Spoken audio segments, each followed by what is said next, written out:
Саламатсыздар ма оқушылар мен әріптестер. Бүгін біз президенттік олимпиаданың облыстық кезеңінің екінші есебін шығаратын боламыз, иә.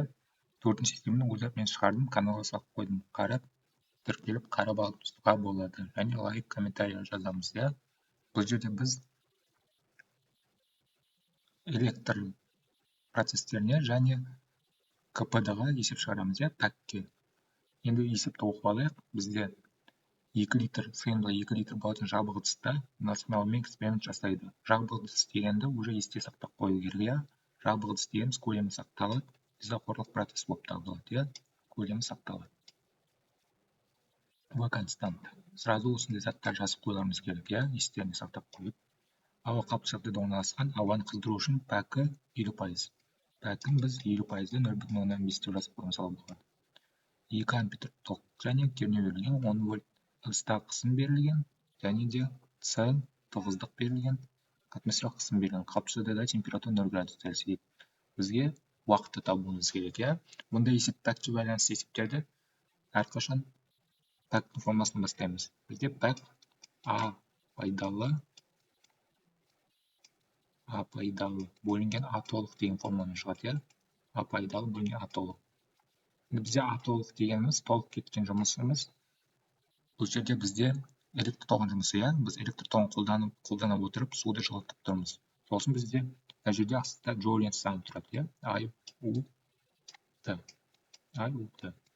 Үстіде А пайдалы деп тұр, біз суды ысытып тұрмыз ғой. Оның жылу мөлшерінің формуласын білеміз, иә. С М дельта Т дегеніміз Т2-1. Енді міне пәктің формуласын жазып қойдым. Енді бізде масса берілмеген. Массаны біз тығыздық көбейтілген көлем деп аламыз. С ро В Т2 минус Т1 бөлінген I-U-T.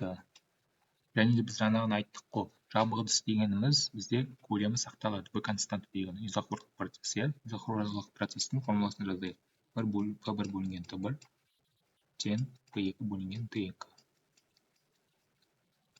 Енді осы жерден Т2-ні тауып алып, мына Т2-ні осы жерге әкеп қоюымыз болады, иә. Бірінші бізге уақытты тауып керек, уақыттың формуласын шығарып алайын.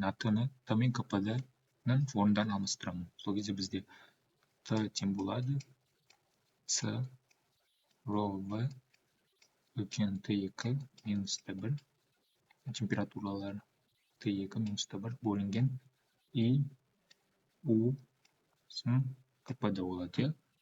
Пәк. Енді мына жерден Т2-ні тауып алайық. Бізде Т2 белгісі сол. Т2 пропорцияны қолданамыз. П2 Т1 болады. Бөлінген П1 болады, иә. Т2-ні таптық. Енді мына уақыттың формуласын қояйын Т2-ның орнына. С ро В Т2-ның орнына қоям. П2 Т1 бөлінген П1 минус Т1 бөлінген I-U пәк. Енді бұл формуланы до конца шығару үшін Т1 жақшаны алдына шығарым, иә. Сол кезде әдемі формуламыз шығады, соңғы формуламыз. Енді оны аккуратно жазайық. Т уақыт біздің соңғы. С жылу сыйымдылық, ро тығыздық, П көлем, Т1-ді жақсынан шығып тұрмын, Т1. Енді мына жақсан алдыңғы неде бізде П2 бөлінген П1 қалды. П2 бөлінген П1 минус 1 қалды мына жерде, иә. Сосын астында бізде КПД-ні бірінші жазайын, иә. Пәк көбейту И тоқшы көбейту кернеу. Осы бізде окончательный ответ. Бізде қараңыздар, бүкіл функция берілген. Міне, көлемі берілген 2 литр С-ге айналдырамыз, иә. Ол бізде С-ге айналдырсақ, көбейтілген 10 минус 3 дәрежесі метр куб. Пәк берілген 0,5 деп аламыз. Тоқшы берілген 0,2 ампер С-де тұр, иә.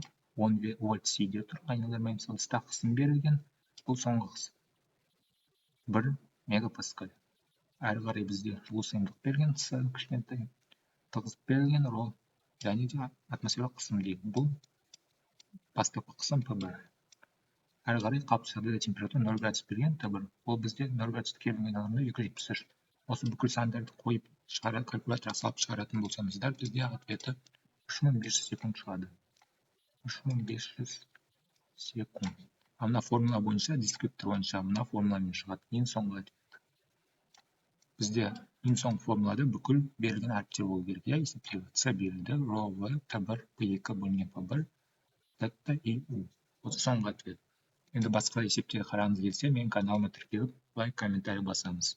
Сау болуңуздар.